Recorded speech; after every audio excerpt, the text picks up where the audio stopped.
Death Cometh by Gary Haywood. Narrated by Kurt, A.I. Vocal.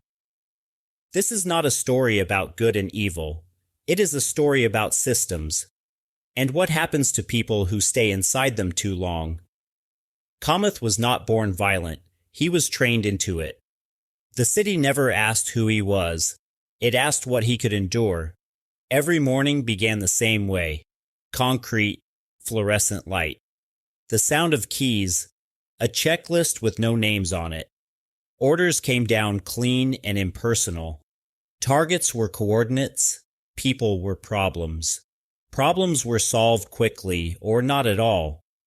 Kometh learned early that hesitation cost more than action, not morally, operationally.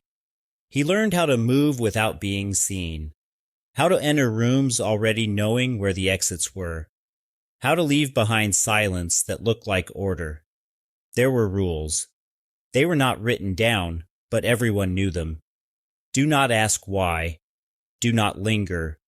Do not personalize outcomes. And above all, do not think the system cares if you survive. At first, Kometh believed the lie. That efficiency meant purpose, that obedience meant belonging. But repetition changes things. Violence loses its edge when it becomes routine. Fear dulls when it is expected, and identity erodes when every decision is pre-made. Kometh stopped marking time by days. He marked it by assignments, before and after, in between, nothing worth remembering. There were moments, rare ones, when something almost broke through. A pause too long, a reflection in glass. The weight of a name he wasn't supposed to know. But the system corrected those moments quickly.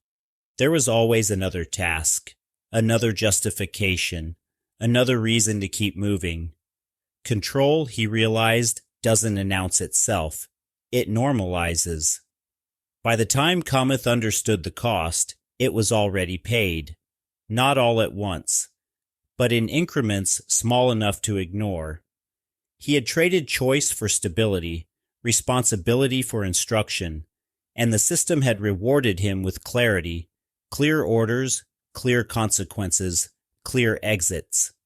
What it never offered was escape. Death Cometh is not a hero. He is not a villain.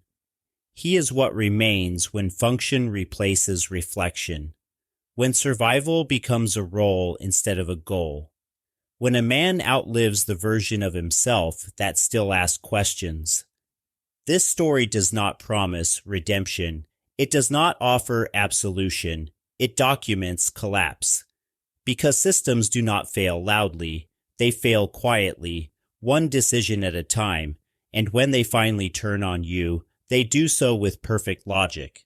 This is Death Kometh, a standalone account of consequence. Read carefully.